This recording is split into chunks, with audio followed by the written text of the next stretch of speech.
All right, so now I'm going to add 5 1/4, which is this small measurement here, of flour to my mixture.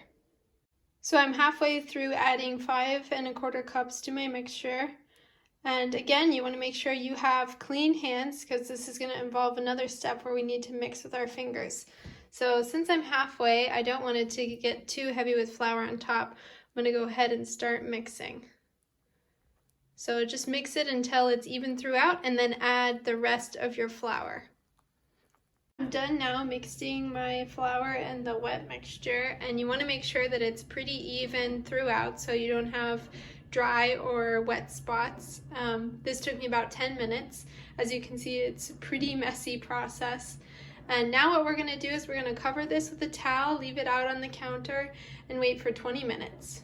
So it's been 20 minutes. I'm going to go ahead and uncover my dough, and we're going to add 3/4 of a tablespoon. And I'm going to add 1/4 cup of water.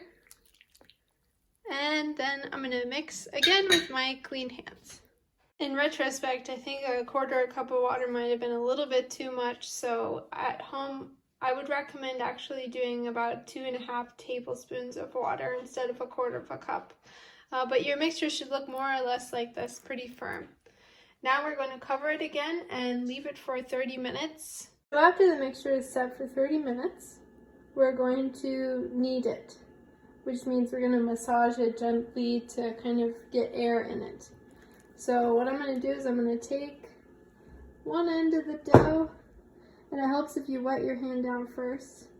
Lift it up, fold it over, and then I'm going to rotate this bowl. Grab the other end here, lift it up.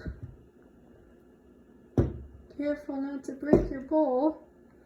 Fold it over, then rotate the bowl again. Third time, lift it up, fold it over, rotate the bowl, and the fourth and last time, lift it up,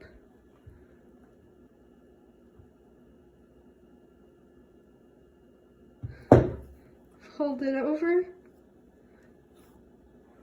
and that's when we leave it now for 30 minutes, and you're going to do this 6 times, so every 30 minutes over the course of 3 hours. So we'll check back in later. So it's been 3 hours since we started this process, and you'll see that the dough's grown quite a bit in that time. So now I've moved over to a clean, dry surface. I'm going to spread some flour, and then we're going to transfer our dough to this surface. That was a little difficult. I needed 2 hands, so I had to stop the video. But we've gotten our dough down onto the clean surface that's floured down. I'm also going to spread some flour over the top. And then we're going to cover it and leave it for 20 minutes.